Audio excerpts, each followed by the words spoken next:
Hey everyone. Today I'm going to talk to you about the age project that's part of this class. So what you see before you is part one of the project. Usually this project has several parts to it. So it has 1, 2, 3A, 3B, and part 4. But for this class, I'm only going to have you guys do part 1, part 2, and part 3B. So what you're going to need to do is you're going to go through your textbook and you're going to choose an age group that you're interested in. So let's say you went through the book and you said, okay, I'm going to do something on adolescence. So you would go to the 3 adolescence chapters. Now remember, we've got the biosocial, we have the cognitive, and we have the psychosocial for the adolescent stage. What I want you to do is pick one of those. So like, let's say you want to do psychosocial. Okay, so you're going to do psychosocial of adolescence. Then you go to these forms that I'm going to actually post in the link on your menu for project. You go to these forms and you look at them, and this first page, as you can see, this is all biosocial. So this is asking questions about biosocial. That's not what you would do. This second page here is asking questions about the cognitive. You're not doing cognitive either. You're doing psychosocial, which would be this third page. And it asks you questions. So you would, like I said, you would go to adolescence, psychosocial, and you would answer these questions here on this paper about that stage. Like this one is summary of psychosocial development at this age. Here we have psychosocial accomplishments at this age. Here's psychosocial needs of this age, and so on and so forth. And you would type neatly into each one of these boxes the answer to these questions. And you can get the information from these questions primarily from your textbook, but you can also get it from some online sources if you would like. Okay, so that's part one. Here's part two. Part two is you're still going to stick with your age group and the dimension that you've chosen. So like I said, for example, adolescence and psychosocial. This first section asks you for a name of a theory within psychosocial adolescence. So one of the primary theories, you would write the theory, you would write the author if there are authors listed, and then you would tell me about it in this box. And here I'm asking for the second theory. So here, name of theory 2. Here is the authors, if any, and again, a summary on what that theory is all about. The next part of part two is, again, more questions. So here's biosocial, you would skip it. Here's cognitive. This third one is psychosocial. And here is examples of how someone would look or act that has positive psychological social development. So tell me what a normal teenager would act like. Okay. And then examples of how someone would look and act if they're struggling at the psychosocial level. And tell me what you think an adolescent would look like that is having issues psychosocially. And then answer the third question again. It's just more of the same thing. So you just do these three. All right. Now this part of part two is from Maslow's hierarchy of needs theory. So go into your textbook and read about what the story of Maslow's hierarchy of needs is all about, right? So at the very bottom level, he talks about how people have very basic needs. And as these needs get met, new needs arise that are in essence more abstract. So like, for instance, if you're a little baby, he talks about the first level of need would be like physical, like I need food, shelter, and warmth.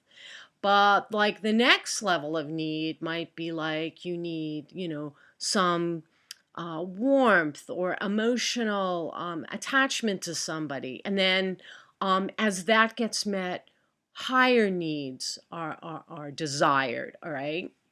So you should definitely read about it. Here's an example I have of the basic Maslow of hierarchy of needs.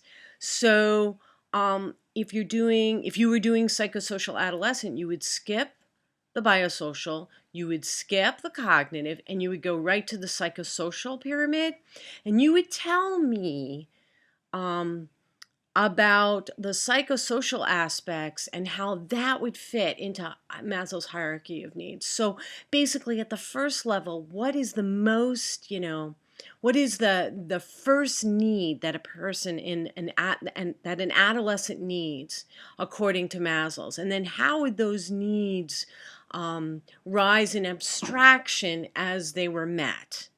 All right, if you have any questions, actually, something that I might do is do a lecture on Maslow's hierarchy of needs.